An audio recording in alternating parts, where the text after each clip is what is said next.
In 1983, an 11-year-old North Carolina girl was raped and suffocated, her body later found in a soybean field. Two mentally disabled half-brothers, Henry McCollum and Leon Brown, quickly became targets of the investigation. After hours of interrogation, McCollum and Brown each confessed.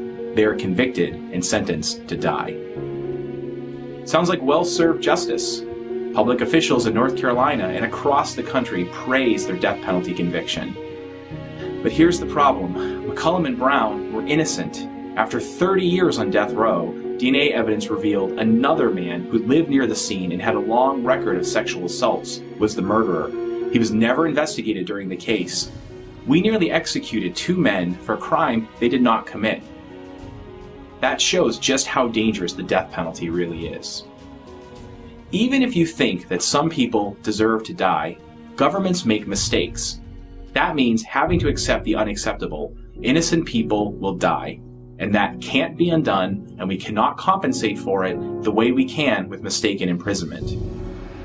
But what if the death penalty doesn't make us any safer? It hasn't deterred crime more than a life sentence without parole, nor have we seen a spike in murder rates following its abolishment in different states. Innocent people can and have been wrongfully sentenced to die for many reasons. Take Curtis McCarty.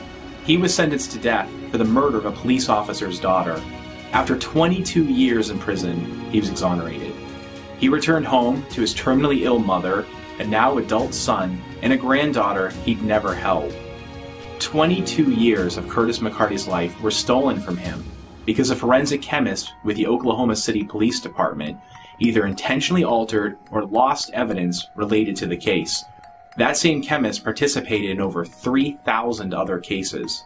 23 resulted in death sentences. Does that make you feel safe? How many more innocent people should we let die before we abolish the death penalty once and for all?